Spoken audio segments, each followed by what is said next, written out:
जय गुरुदेव, जय श्री राम। आप सभी का स्वागत है आपके अपने YouTube channel astrology hide world में।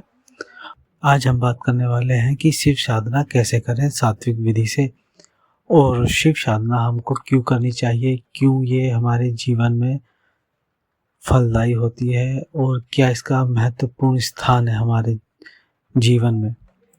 और देखिए, कोई भी व्यक्ति हो जो ओझा सोखा तंत्र लाइन में इसमें आना चाहता है, जो भी वो शिव साधना जरूर करते हैं। शिव साधना जरूरी होती है क्योंकि शिव के बिना कोई शक्ति नहीं होती, ठीक है, और शक्ति के बिना शिव नहीं है। तो शिव साधना बहुत जरूरी है। चाहे आप कोई से भी क्षेत्र में हो, चाहे आप सात्विक क्षेत्र में हो, ठीक है, सात्विक लाइन में हो, चाहे अघोर लाइन में हो, पर शिव साधना बहुत जरूरी मानी गई है और हर साधक को करनी ही चाहिए। और देखिए, जिनके इष्ट हैं शिव, उन पे तो सोने पे सुहागा वाली बात है, और जिनके इष्ट नहीं है वो भी कर सकते हैं, उनके लिए भी बहुत फलदायी है। इसका फायदा क्या है ये मैं अभी आगे बताऊंगा आपको। देखिए, जो भी इस क्षेत्र में आना चाहता है, साधना लाइन में आना चाहता है, ओझा सोखा बनना कहते हैं, जो भी इस लाइन में आना चाहते हैं, तो उनको शिव साधना करनी जरूरी होती है। देखिए, जो इस लाइन में आना चाहते हैं, तंत्र क्षेत्र में आना चाहते हैं, तो उनको शिव साधना करनी बहुत जरूरी होती है। क्यों? देखिए, जो नए साधक होते हैं, जिन पे गुरु नहीं होता है, ठीक है, जिन पे गुरु नहीं होता है, तो वो शिव को गुरु मान सकते हैं। शिव को गुरु मान के उनकी साधना करनी चाहिए। तो अगर जब आप शिव को गुरु मान रहे हैं, तो शिव के मंत्रों का 1.5 लाख जाप होना ही चाहिए।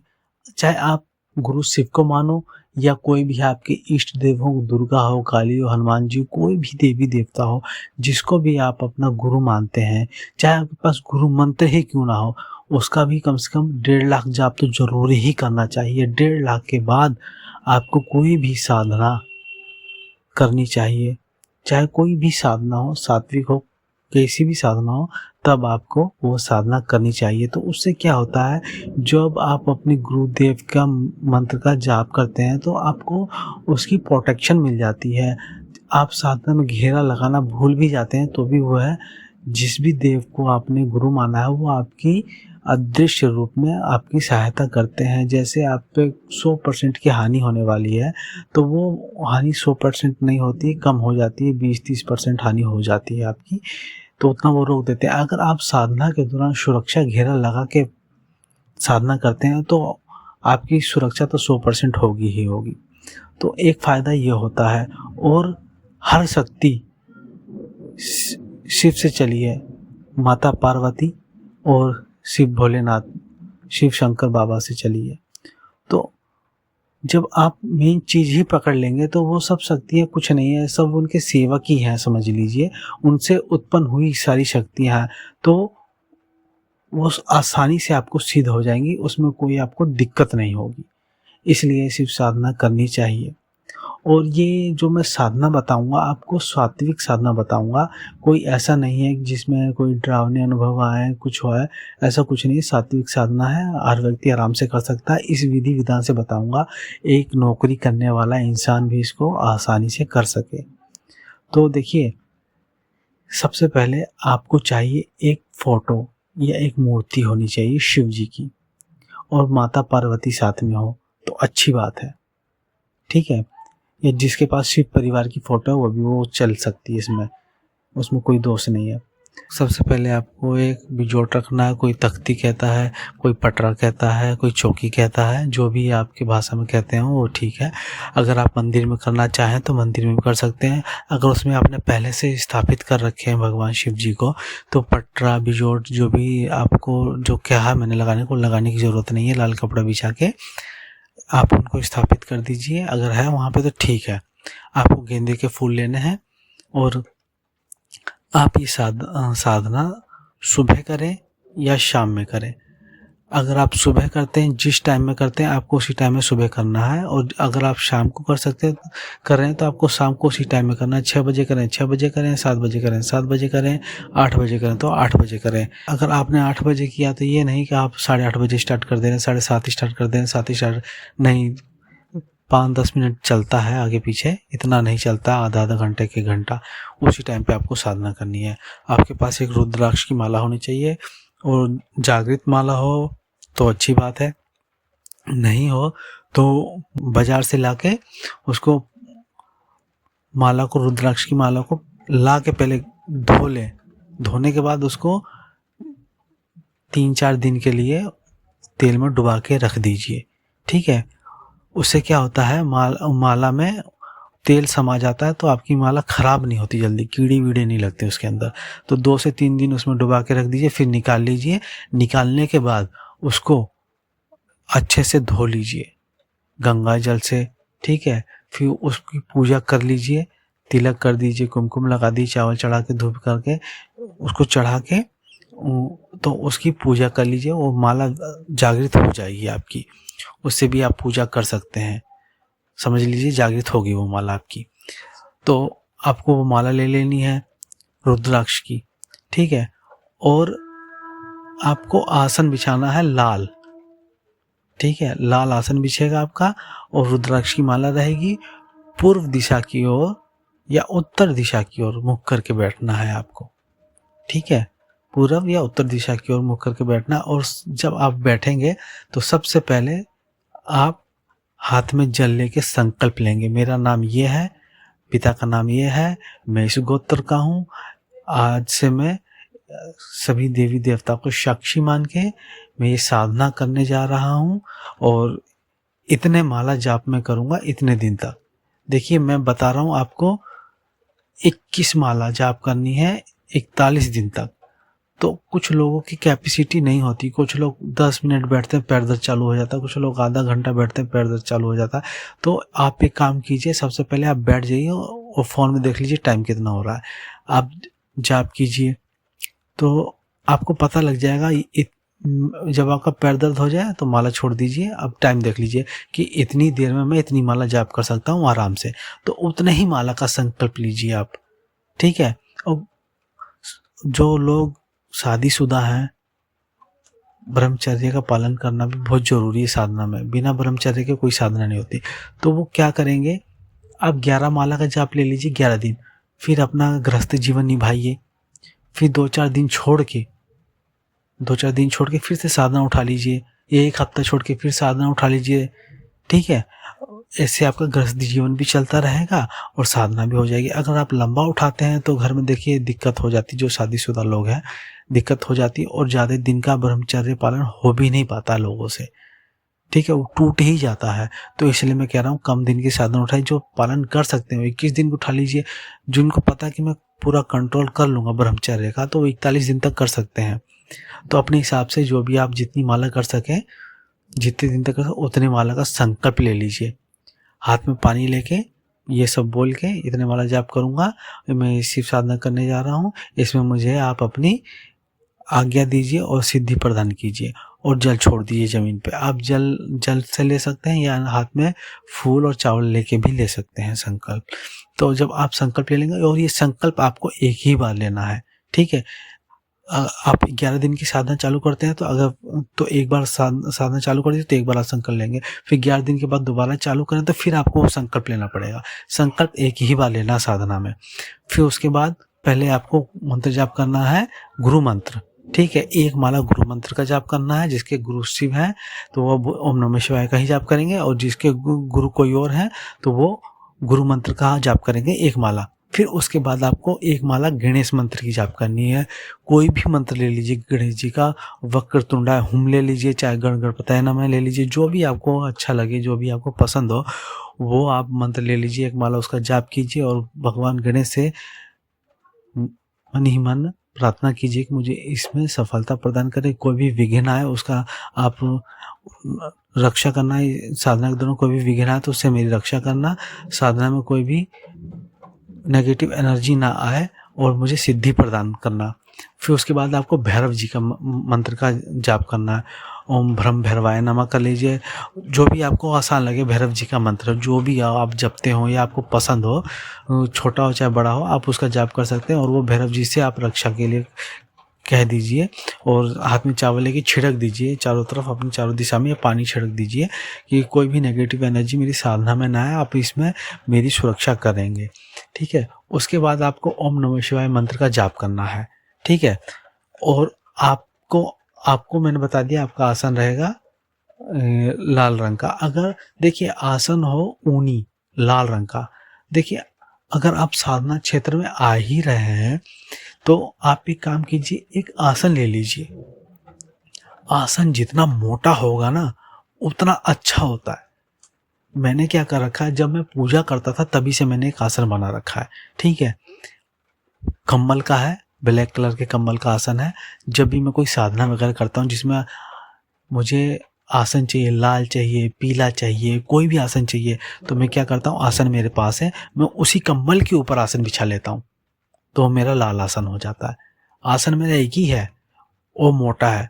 उससे पता क्या होता है, जो आपकी ऊर्जा होती है ना वो पृथ्वी में नहीं समा पाती है। और पतला आसन रहता है, फर्श पे बैठोगे तो पैर चुभने लगते हैं उसमें। तो कम से कम आप अपने हिसाब से मोड़ के बना लीजिए, उसको सिल लीजिए। बड़ा सा कंबल ले लीजिए, पतला सा आता है जो, बड़ा सा उसको फोल्ड करके उसको किनारे किनारे सिल लीजिए ताकि आपको आसन बना रहे। और आप साधना कीजिए, जब गंदा हो जाए धो के सुखा दीजिए, तो वो चलता ही रहेगा आपका निरंतर। अब मैं कितने साल हो गए, कम से कम 10 साल से मेरा एक आसन पड़ा है, कभी आज तक खराब नहीं हुआ, फटा कुछ नहीं हुआ। और कोई भी साधना हो, जाप हमेशा गोमुखी में होता है। एक कपड़े की माला होती है, उसमें आपको माला डाल के जाप करना चाहिए। तो गोमुखी जरूर ले लेना। पंसारी की दुकान होती है जिसपे पूजा पाठ का सामान मिलता है, उस दुकान से आपको गोमुखी मिल जाएगी। ठीक है। और भगवान जी को सबकी पूजा करनी, जैसे आपके मंदिर में है, सभी जो भी देवी देवता है सबकी आपको पूजा करनी है। तिलक करें।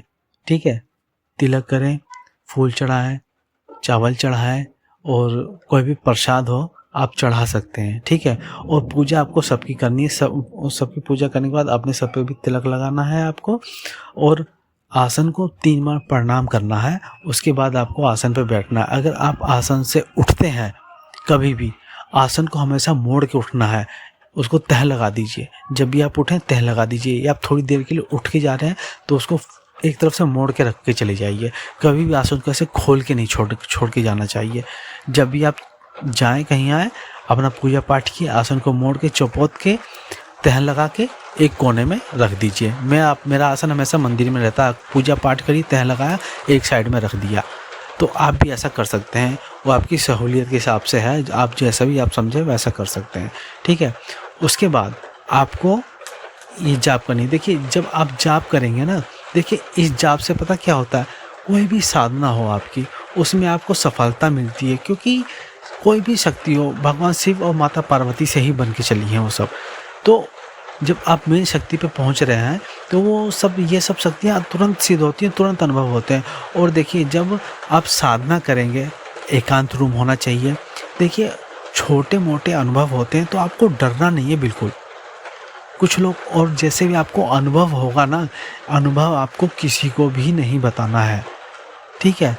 अनुभव आपको किसी को नहीं बताना। जब आप किसी को अनुभव बता देंगे ना तो आपको अनुभव होना बंद हो जाएंगे, आपको अनुभव होना बंद हो जाएंगे बिल्कुल, आपको अनुभव होगा ही नहीं। तो अनुभव इसलिए नहीं होता है, अनुभव होना इसलिए बंद हो जाता है, शक्तियाँ रुष्ट हो जाती हैं। तो आपको अनुभव कभी किसी को नहीं बताना। और स्वप्न आएंगे। ठीक है। और ब्रह्मचर्य खंडित जरूर होगा।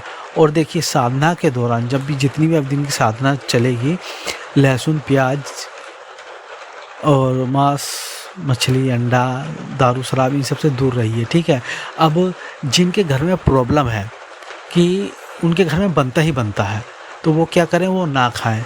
ठीक है। वो ना खाएं। अब किसी घर में यह है कि बिना लहसुन प्याज के उनके घर में खाना बनता ही नहीं है, तो ऐसा नहीं है कि आप नहीं खा सकते। आप कोई बात नहीं, मीट मछली ना खाइए, दारू वारू ना पीजिए, खाना खा लीजिए। देखिए ये हर साधना में क्यों बताया जाता है, कि लहसुन प्याज का सेवन नहीं करना है आपको। आप लोग सोचते होंगे ये मांसाहारी की श्रेणी में आते हैं, नहीं, ये मांसाहारी की श्रेणी में नहीं आते हैं। लहसुन प्याज एक ऐसी चीज़ है जिसको खाने से काम वासना बढ़ती है।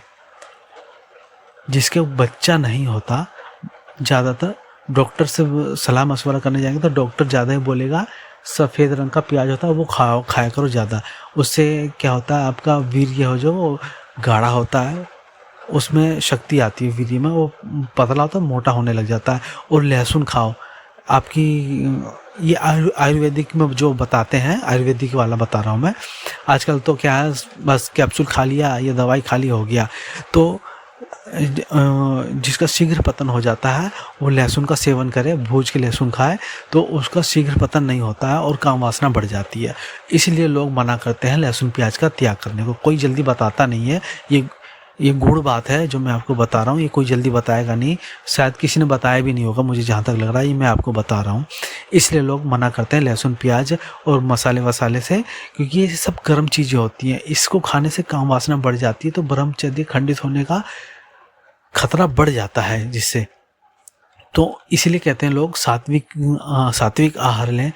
तो इसलिए बोलते हैं कि ना आप गर्म चीज़ें खाएंगे, ना आपको उत्तेजना बढ़ेगी, ना आपकी काम वासना बढ़ेगी, ना आपका वीर्य स्खलित होगा और ना आपकी साधना टूटेगी। तो ये राज है, ये मैंने आपको बता दिया। और इसके बाद आपको क्या करना है, जब आपका ये मंत्र, ये जो शिव जी का जाप है जो आप कर रहे हैं पंचाक्षरी मंत्र, आपका ये पूरा हो गया, ठीक है, आपने 11 माला जाप कर लिया, जितना भी आपने संकल्प लिया, उसके बाद आपको क्या करना है, आपको जो आपका गुरु मंत्र है, एक तो आपने शुरू में पढ़ा, ठीक है,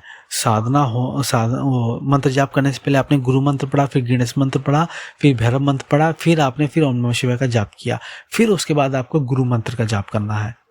इससे क्या होता है, आपके गुरु मंत्र का संपुट लग जाता है, मंत्र में गुरु मंत्र का संपुट लग जाता है, मतलब कि आपके गुरुदेव ये हैं। और कोई भी साधना में ऊंच नीच हो, कोई भी दिक्कत होती है तो गुरुदेव आपकी उसमें रक्षा करते हैं, आपको मार्गदर्शन करते हैं।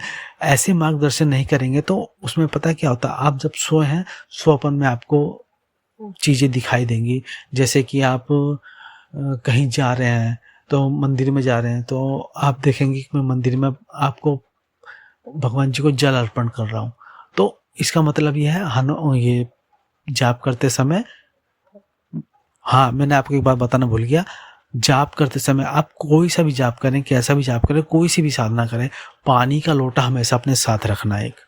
हाँ, तो ये स्वप्न दिखे तो मतलब पानी देना है, पानी चढ़ाना है, पानी की छींटे मारनी है। तो जो भी जैसे भी आपको स्वप्न आए, तो मतलब दर्शन भी होते हैं, देवी देवता की साधना हो रही है तो आपको स्वप्न आएंगे, देवी देवता दर्शन भी देंगे। अब ये नहीं है कि शिव जी की साधना करें तो आपको शिव जी ही दर्शन देंगे, आपको काली माता भी दर्शन दे सकती है, शेरा वाली माता भी दर्शन दे सकती है, माँ पार्वती भी, गणेश, हनुमान जी, कोई भी देवी देवता हो वो आपको साधना के दौरान, कोई भी देवी देवता आपको दर्शन दे सकता है। कोई ज़रूरी नहीं है कि आप शिव साधना कर रहे हैं तो आपको शिव ही दर्शन देंगे। और ये संपुट लगाने को मैंने इसलिए बोला, गुरु मंत्र मैंने पढ़ने को इसलिए बोला, क्योंकि मैं आपको एक बात बता रहा हूँ, जब मेरा कोई गुरु नहीं था, मैं ऐसे ही जाप करता था, तो उस समय पता क्या होता था, मेरे मंत्र की शक्ति कोई नेगेटिव ऊर्जा ले जाती थी। उस समय क्या होता था, मेरे साथ कोई संभोग करता था और मेरी एनर्जी एकदम से ख़त्म हो जाती थी, मैं जाप करता था। मुझे उस समय कोई नॉलेज नहीं थी इस बात की, तो मेरे साथ बहुत चीज़ें हुई हैं, मैं अभी खुल के नहीं बता रहा हूँ, फिर कभी समय मिलेगा तो बताऊंगा आपको। तो इसे संपुट लगाने से क्या होता है, कोई भी नेगेटिव शक्ति होती है आपकी ऊर्जा चुरा नहीं सकती, क्योंकि जब आप साधना करते हैं ना, तो साधना के दौरान आपके साथ विचित्र चीज़ें होती हैं। सपने में कोई लड़की हो, कोई लड़का, कुछ भी हो, लड़का है, आप लड़के हो तो लड़की आएगी, और लड़के हो तो लड़का, ये कोई साधना कोई भी कर सकता है। तो साधना के दौरान जो लड़की है तो उसे लड़का मिलेगा। स्वप्न में ऐसा होता है वो आपके साथ संभोग कर रहा है, तो वो संभोग कर रहा है तो इसका मतलब ये है कि वो आपकी ऊर्जा चुरा रहा है। जो आप मंत्र जाप कर रहे हैं ना, आपकी मंत्र जाप की ऊर्जा वो ले रहा है, तो ये नहीं होगा। और आप सोते समय हाथ जोड़ के आपके जो भी इष्ट है उनसे प्रार्थना कर लीजिए कि कोई भी मेरी इस जाप की शक्ति ना चुरा पाए, ठीक है। ये जाप मैं सब शिव जी को अर्पित करता हूँ। आप जाप उनको अर्पित कर दीजिए या अपने पास रखिए, जो भी रखना है। प्रार्थना कर लीजिए कि कोई भी नकारात्मक शक्ति मेरे पे किसी भी चीज़ की तरह कोई हानि ना पहुंचा पाए। उनके मंत्र का जाप करके सो जाइए अपने इष्ट का। तो ऐसी चीज़ें होती हैं, इसलिए मैं आपको बता रहा हूँ। ठीक है, आप ध्यान में रखिए चीज़ें, और अनुभव होंगे, आपको किसी को बताना नहीं है। जैसे लगेगा घर में कोई चीज़ घूम रही है, या देखिए अनुभव तो होते हैं, पर आप डरना नहीं है। जैसे कोई भी चीज़ है, गिर जाएगी, चाबी टंगी, चाबी गिर जाएगी, फूल में आपने माला पहना रखी, माला टूट के गिर जाएगी। तो ऐसे ऐसे अनुभव होंगे। आपने सामान रखा मंदिर में, जैसे आपने माचिस जला के आपको जो स्थान है वहाँ रखी है, तो आप देखेंगे माचिस वहाँ नहीं पड़ी है, माचिस कहीं और पड़ी है। जो आपने दीपक जलाया है, दीपक अपनी जगह पे है ही नहीं। जहाँ आपने रखा वो उधर से थोड़ा 2-4 इंची 2-3 उंगल इधर उधर हो गया है, ऐसे हो जाता है दीपक। छोटी मोटे अनुभव होते हैं जो आप ध्यान नहीं दोगे, ठीक है ना, आपको पता नहीं चलेगा, पर अनुभव होगा आपको। आपने छोटे छोटे फूल चढ़ाए हैं, तो आपने शिव जी को पीला फूल चढ़ा दिया और गणेश जी पे आपने लाल फूल चढ़ा दिया, तो आप देखेंगे उन पे जो पीला फूल चढ़ा है, पीला फूल है नहीं, वहाँ पे लाल फूल आ गया है। तो ऐसे ऐसे अनुभव होते हैं, आपको पता ही नहीं चलेगा। और कभी एक सामान अचानक से गिर जाएगा, तो ये सब अनुभव होंगे, आपको डरने की कोई ज़रूरत नहीं है। ऐसे अनुभव होते हैं, ये साधना सिद्ध होने के, भगवान प्रसन्न हो रहे हैं आपकी पूजा से, इस चीज़ के लक्षण होते हैं। और ये बातें किसी को नहीं बतानी है, ये बात हमेशा कान खोल के याद रख लीजिए। और जो भी आपके सवाल हों साधना से रिलेटेड, आप मुझे कमेंट बॉक्स में लिख सकते हैं। देखिए वीडियो मेरी थोड़ी लंबी हो जाती है, तो इसका मतलब ये नहीं कि आप वीडियो ना देखें, वीडियो पूरा देखिए। इसमें मैं हर चीज़, एक चीज़ जो बताता हूँ सिर्फ नॉलेज की बात बताता हूँ, मैं फालतू की बातें कोई नहीं बताता हूँ, ठीक है। तो इस चीज़ को पूरा सुनिए, और जो भी मैंने मंत्र बताया है मैं वीडियो में डाल दूंगा, या आपको याद ही होगा, पर मैं वीडियो में फिर भी डाल दूंगा, ठीक है।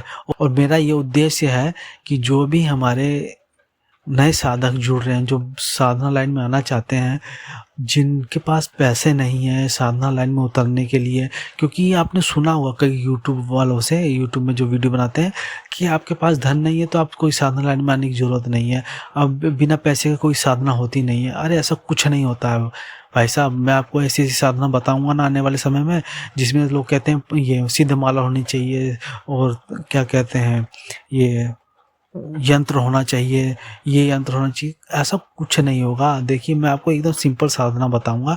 देखिए आज जो लोग ये धंधा बना रखे हैं ना, सिद्ध माला और सिद्ध यंत्र और ये सब फालतू की चीज़ें, देखिए आज से ज़्यादा नहीं 50-60 साल पहले पीछे चले जाइए।